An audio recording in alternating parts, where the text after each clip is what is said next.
Welcome back to another episode of the podcast, everyone. Today's guest is Nick Coppola. He is one of the most well rounded individuals I've ever met. I love watching his life through Facebook.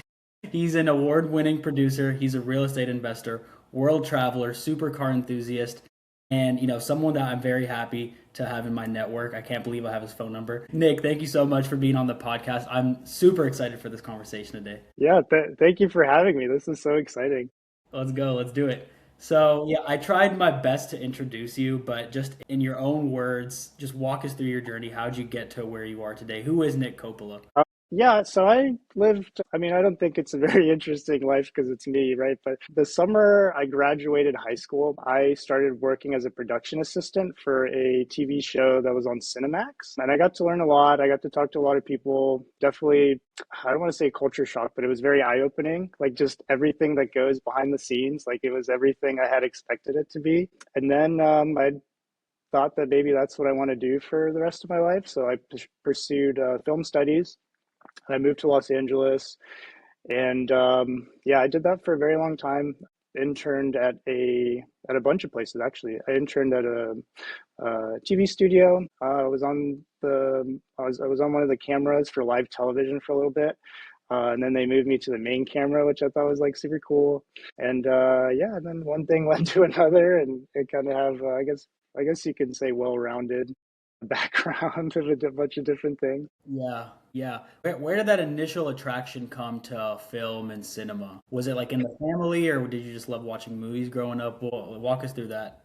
Well, I did watch a lot of movies growing up, and I was always curious about how everything worked. I mean, just like the lighting and like the direction and the locations. And I don't know, it always kind of struck a chord with me, and I was always thinking about movies, and I got such a wonderful opportunity to pursue that. They were short staffed for this TV show for Cinemax, and they had called me like the night before, like, "Hey, you want to be a production assistant?" I was like, "Yeah, sign me up." And I showed up, and that's kind of how that all got started. Yeah, wow. Was there ever a point where you wanted to go into acting, or was it always you always wanted to kind of be in the background and be producing, directing, things like that? Yeah, I've never really wanted to be an actor. I'd like to say I have more of a radio phase, but I'm more, I like the behind the scenes, and I like just organizing and just putting it all together. I think that's really where the magic happens. But I do admire those that are on the screen because man,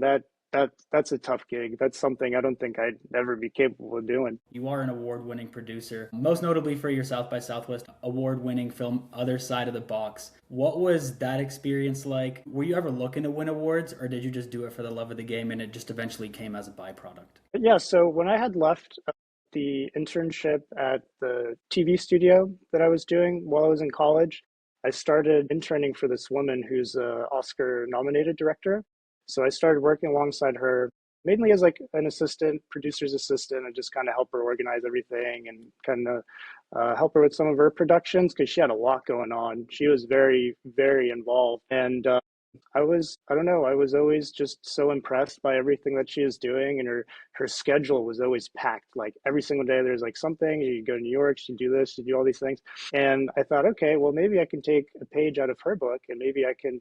I mean, eventually, I'd want to go out on my own and make my own films and work with other producers and take a little bit more of a risk and go out on your own. I mean, it's kind of very similar to entrepreneurship, right? You go out and like you don't know what the outcome, but the uncertainty I think is what makes it super exciting. But to answer your question, um, I've worked on tons of like independent films, and I mean, just so many of them just never really got finished, or that something happened, or I made a lot of really bad ones too, which I'm also very proud because it's a learning experience. But never did I think it would like get like this far.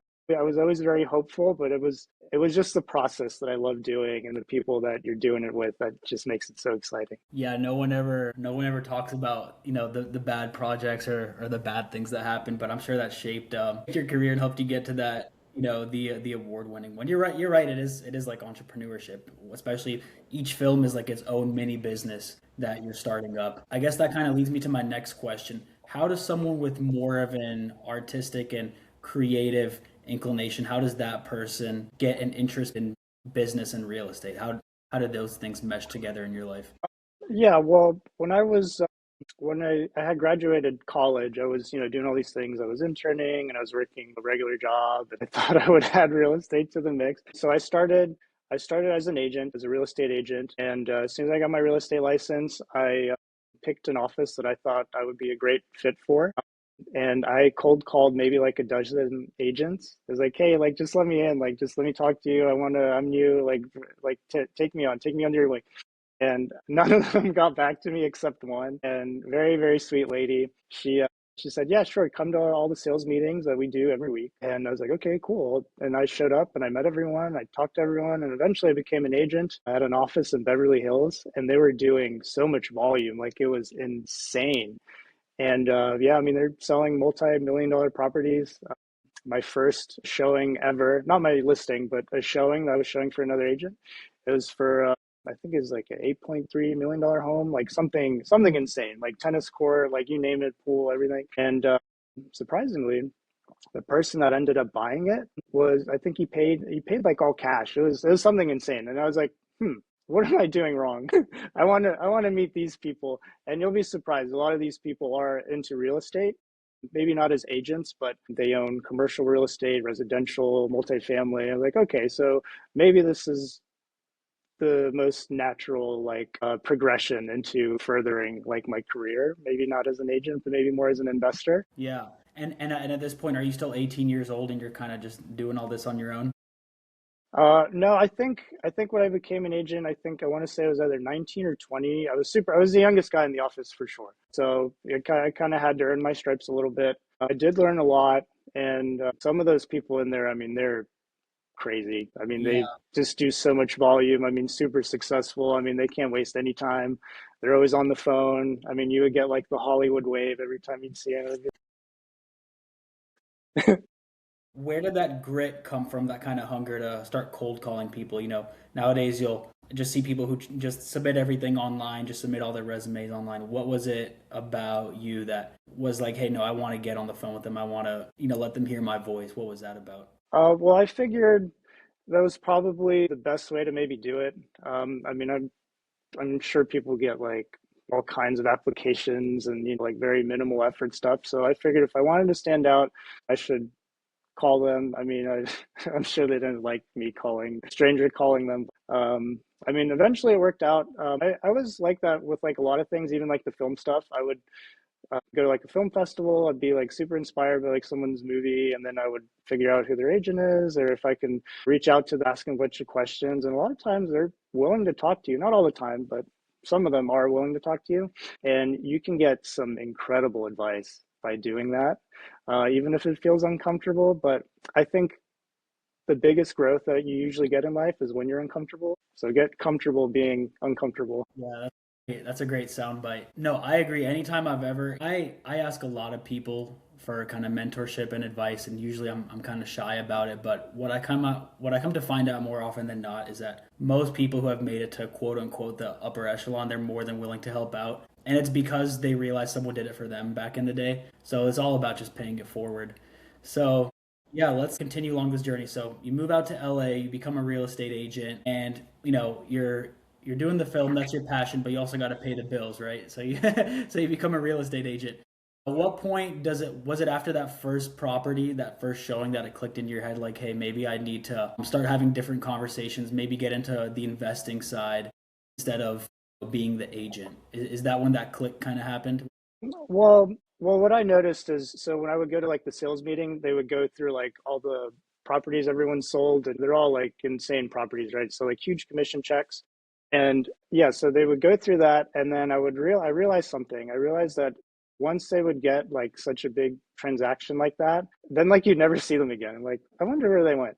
And most of the time, I mean, the really smart ones, they would take their commission checks and they would go buy real estate. So like a small multifamily. I mean, Los Angeles is very expensive, but um, I mean, yeah, they're just investing in real estate and they don't have to rely on commission checks because, as you might assume, they're kind of all over the place. Like you don't know when you're going to get paid, and I think that was my biggest mistake because I was just so young. I don't really have any money, so I was working W-2 job just to like pay for like my startup costs as an agent. But yeah, I think I learned a lot, and I was just trying everything I could. But yeah, that's kind of when it started to click. I also did meet someone along the way.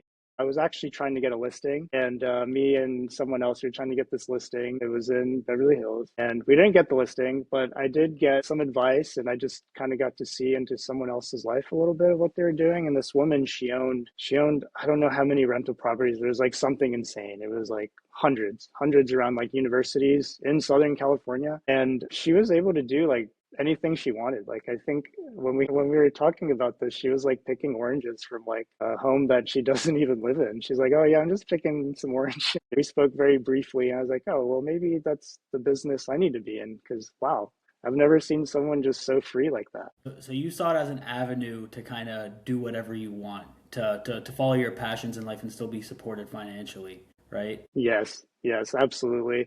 That was definitely a game changer because I had never really met anyone like that. Everyone that was always in my circle was always super hardworking, and then you meet someone that maybe put in a lot of effort, maybe when they were young, and they just did all the right things, and now they can do whatever they want. And I thought that was very inspiring. Yeah, and now they can just pick oranges whenever they want. Yeah, yeah, yeah. So, did you kind of go that? Did you kind of go the same route that your coworkers went through? Was it just try to sell one big property and then use that to jumpstart your real estate investing career, or what was your first transaction like? Yeah, so my first transaction ever actually wasn't even a sale. It was a lease. It was a lease for a medical building, which was kind of cool.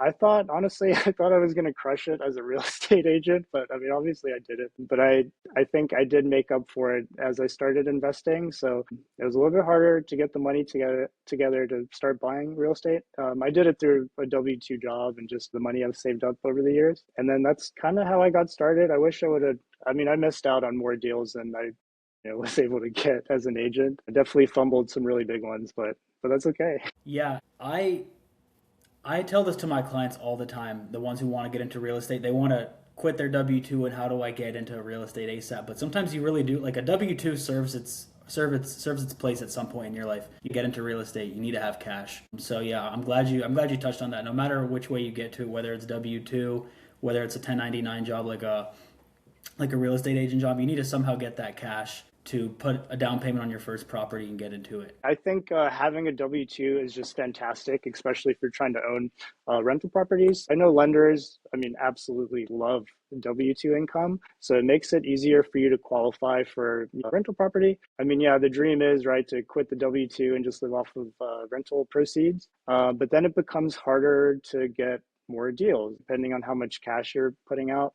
But I mean, I think having a W-2 job is great. If you can also have rental income, that's even better because you can put those two together and then you can really do some incredible things. Yeah, it just keeps building on itself. What was that first property? Was it a single family home? Did you go straight to multifamily? I started buying in like the university area. I thought the smartest move was probably to find an area that like people don't want to buy there, but they want to rent there because they're not going to be there for very long. And my interpretation of that was just buying in like university. And I did do that. I was only buying university properties for the longest time. But surprisingly, they're not all like college kids. Like some of them just want like affordable housing, and people go to like these university areas and they live there and they're great tenants. You do get a little bit of wear and tear with students, right? Because I guess a lot of times it's like the first place they've ever lived in like by themselves.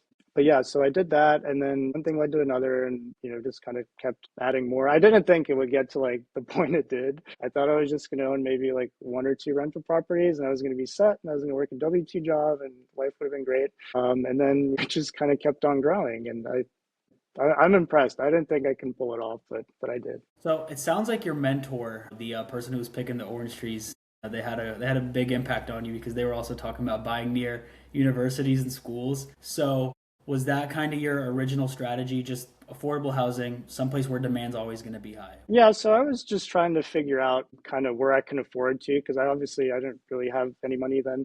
But yeah, I thought that was a great strategy. I thought it was a great way, like in the door, and just kind of learning like how it works. I think when you get your first rental property, I mean, you learn so much, right? Like all the things that you didn't know can go wrong will go wrong. And that's what happened to me. But you kind of learn, like now you know, right? So like the next one, you're a little more educated, and you can kind of like anticipate things happening before they happen. But I think that's very good skill to have. I've had the same experience. The first one I ever bought, the next week it had a $8,000 plumbing issue. So from now on, Yikes. any property I buy, the number one thing I tell the inspector to check on is the plumbing, because Yeah, I don't want that to happen to me again. That just wipes out, like a solid year or two of profit. you kind of have to choose your battles, right? Like, would you rather, would you rather own a rental property and then make some cash, hopefully, and then maybe deal with some troubles, or would you rather be broke? And I would rather deal with a little bit of nuance there. Yeah, no, and like you said, you don't have to blow this up into a big thing. Some people just get the one or two rental properties just to have a little bit of extra cash on the side, spread the risk for their retirement plans. But then, some people want to go get those hundreds of properties, thousands of doors and go down that route. And like you said, same with film, same with real estate, you have to have the losses in order, like nothing is going to teach you better than a loss. You can't just read about it in a book or watch it or listen about it in a podcast and just get rid of all those losses. You have to get through them in order to come out on the other side. So yeah, that's just a piece of advice for anyone listening. How did you learn about all this stuff? You go from being in the film industry, and then you become a real estate agent, and then at some point you start investing. So besides taking the L's, how are you learning about this as you're going along? Yeah, so I was pretty scrappy and kind of figuring out how to learn about all this stuff. So my first stop was going to Barnes and Nobles and figuring out which books I should be reading on the topic. Like Rich Dad Poor Dad, all the Bigger Pockets books. All of those. But I wouldn't buy them at Barnes and Nobles. I would make note of the ones I wanted to read, and then I would go on eBay and I would buy them used, and then I would read all about it. And yeah, I have so many books on the subject, and yeah, just kind of learning, because getting like a different perspective on things is like, I think it's key, right? Because there's things that like you don't know, and then there's like things that you don't know. And I think reading kind of opens that up a little bit. And I don't know why people avoid reading like the plague. I think it's just so beneficial. With like maybe less than $10, you can learn something totally new that might totally change your life. I'm big on reading. I've shifted a little more to like audiobooks because I'm kind of a little more on the go now. But I do still love just sitting down and reading and figuring out how this works, how that works. I love that scrappy mindset of just, going to Barnes and Noble, figuring out what you need to read, and then just going and getting something for like half off. Yeah, That's, yeah, no, so that's one of those cool stories you can tell your grandkids on, about how you hopefully. how you got into real estate. Uh, that's awesome. What's been your biggest win so far in real estate? Which property was like I killed this. I knocked this one out of the park. Well, I think a lot of luck has to do with this, but I think anything I bought before COVID, was like a home run. And it didn't seem like it at the time. Like even when you get to like the closing table, you're like, I don't know if this is like going to work out. And am I making a huge mistake? Because I'm signing my life away. I'm like taking on a bunch of debt. But then just like after COVID, it was like, wow, like this is insane. Like cash flow is great, right? But the appreciation, I think, is really what'll change your life. What does your portfolio look like today? Are you still in one asset class, or have you kind of spread out? I have a lot of single families, condominiums, townhomes, some new builds, small multifamily. I'm kind of all over the place. I do want to transition more into commercial. So I do want to get into slightly larger multifamily. I'm interested in office space, but I don't understand it yet. I've never owned office space yet. I looked at a bunch, but I just don't understand it yet. But I think probably the next move is maybe more multifamily, just to keep everything under one roof. And yeah, my goal has always been just to add one rental property a year, whether that be like a single family or a small multifamily. That's usually my goal that I try to hit. And I've been super blessed to be able to do that. And a lot of sacrifice. You got to give up a lot of things to make that happen, right? Because it's a lot. You're doing a lot. Yeah, But I was able to make it work. it also becomes its own full time job. Like I'm sure with the Yeah, portfolio of your own. yeah. But I also know you have an awesome property manager, and like you said, you need a good lender, a good property manager. So you need all these people. You can't just do it by yourself. So I'm sure that's helped you out along the way as well. Yeah, I think I have two of the best property managers probably in the world.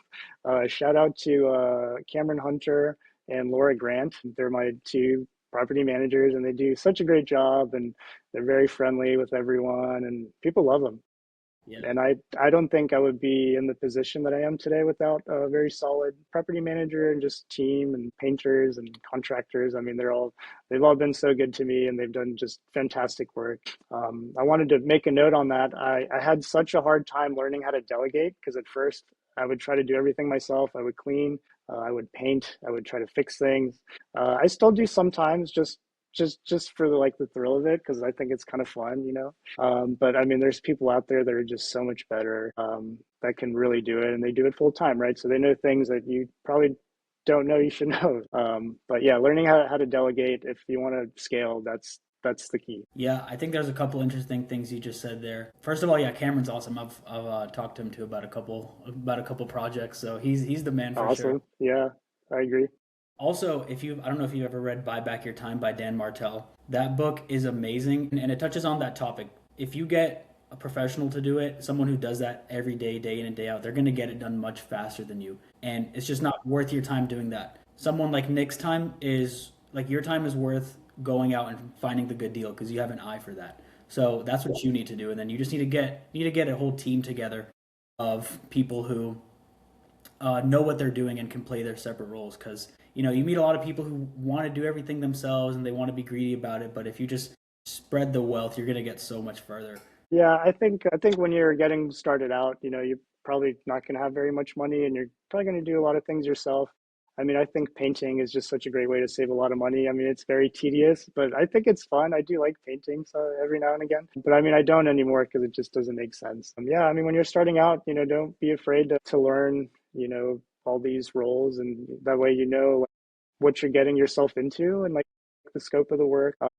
But yeah, I think as you grow, if you want to scale, I mean, definitely delegate. So you'll scale faster if you do so. Yeah, 100%. So going along that same thought process, what advice would you give to someone who's starting out right now, whether they just want that one or two properties or whether they do want to scale and make this into a full-time job? What kind of advice would you give to them? Where should they start?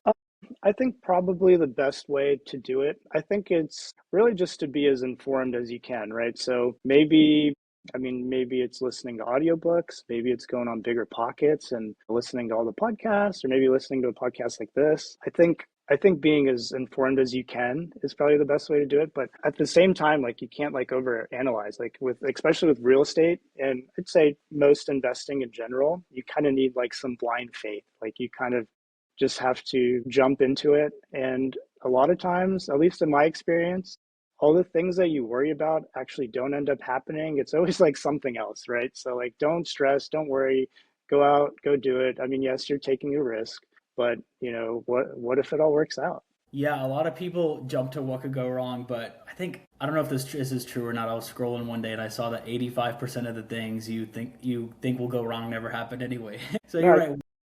So why not just think about what's going to go right and then also supplement that with a little bit of reading and audiobooks. So yeah, I like that. At the end of the day, this is a tax and bookkeeping podcast, so I'm going to have to ask you a couple boring questions, if you're willing to answer them about yeah, of taxes. course. Yeah, please. So, I know you have one of the best tax accountants in the whole country because he also taught me everything I know. So, how important are taxes and bookkeeping in scaling your portfolio? Yeah, taxes definitely play a huge role in real estate. I think especially if you're trying to do it at scale. I mean, depreciation, I mean, I think is just one of the biggest pillars in real estate. I mean, you can just offset just so much income just by depreciating your properties. And correct me if I'm wrong, the IRS expects you to depreciate your investment properties anyway. So Yeah, it's not an that's option. yeah, yeah. So I mean, it's just such a powerful tool. It saves you so much money around tax time to where you can roll it into the next deal, and that's how some people are able to get more and more real estate under their belt by doing it like that. Very, very smart tax planning. Yeah, I had a meeting with a client this morning and they were talking about how they had six doors and their accountant had never taken depreciation. No. I was like, first of all, come over here so we can fix that. But Yeah, second, it's like it's not an option. You don't get to choose not to take it or not. They expect you to take that. So yeah, that's awful for that guy. yeah. And then as far as bookkeeping goes, I'm sure when it was one or two doors, you could have just done it on a napkin or in a simple Excel sheet. How do you maintain accurate books for all your properties now? Yeah, so I ended up this was a while ago, but I ended up buying like a small filing cabinet off of Facebook Marketplace, and yeah, so each property has like their own folder, and every like receipt, expense, invoice, you name it, I just put it all there, and then when it comes to text time, I kind of put it all together and I have everything organized and then I just pass it off to whoever's doing my taxes. Hmm. But it's kind of it's gotten a lot. There's a lot of invoices that are kind of all over the place, but I do pretty good kind of keeping track of things, and so, a lot of it's also online, right? So I use Appfolio, and every invoice is uploaded into like the portal, so like I have everything already kind of organized. That's whenever I start like doing like any kind of renovations or like hiring people to like paint and whatnot, that's when things get kind of messy. But yeah, stay organized or else you'll regret it when you go to do your taxes. Yeah, stay organized so you don't have to get organized. What's your favorite real estate tax strategy? Do you have any kind of loopholes for the audience, or is depreciation really just your bread and butter? I mean, right now, I think depreciation is probably the biggest one. I mean, you can do some incredible things with depreciation. I mean, just save so much cash that you can reinvest. But I think if you ask me the same question again in maybe like a year's time, I'm probably going to say 1031 exchanges because that's the route that I'm starting to go. I'm a little nervous because it's a lot when you start dealing with deadlines. Kind of makes you a little nervous, but I think it might be the next best move for me if I want to start scaling into some of the larger stuff, especially commercial. But yeah, just such a powerful tool. Yeah, no, and if you're listening, don't try to do this yourself. Like he said, when you start dealing with 1031s, there's a lot of deadlines that play into that. So make sure to get a professional. Make sure to get a lawyer that knows what they're doing. Make sure to get a CPA that knows what they're doing. And yeah, you really do need to build that good team around you. What's your end goal with this real estate thing? Hmm. I really like playing the game. I don't even think it's for the money anymore. I just really like doing it. I think it's there's something so exciting of being able to give tenants like the nicest place at like the most affordable price. I think that's really like kind of like the magic there, and you get less turnaround and they're going to stay for hopefully a long time. They usually do if it's like really nice and it's at a great price. But I think yeah, I just want to kind of keep scaling. I don't want to own thousands of doors, but I do want to own very well positioned, maybe commercial assets, maybe some office space. I think I really like retail. I would love to own some retail. If I can come up with the money to put down on a small shopping center, that would be awesome. But who knows? I mean, maybe a couple of 1031 exchanges away from owning something. Right now, it's really just me. I don't have any partners. Most people that are buying this stuff at scale usually have a couple partners, and they all work as a group. I mean, really, it's just me, and I've been doing so well. So maybe I might have to find a partner that's maybe more experienced in commercial, and maybe we can work together, or maybe I can go after it myself. I mean, I'm open to both. We're gonna go into a couple of rapid fire questions and wrap this thing up. So I saw on Facebook, like I said, you had recently posted a video of you in a Lamborghini. Did you buy that car? What was that about? Oh no, no, that's not my car. Ironically, that's another real estate investor that I know. Yeah. He's got a bunch of cars. I think he's got maybe half a dozen. I think they're all like Lambos, Ferraris, like McLarens, like everything. And I reached out to him. I was like, hey, like it's my birthday. I want to surprise everyone. I want to take everyone out to like lunch or something. And he's like, yeah. And he put it in the driveway. I was like, this is so cool. Like the car is awesome. But I think what was even cooler is just everyone's reaction, like getting my mom to sit in the car and turn it on, and then getting my dad and my little sister, and just all like my friends and family. Everyone was just so excited. Yeah, that's gonna be What a great. great experience! Yeah, what a great experience. I mean, how often do you get to do things like that?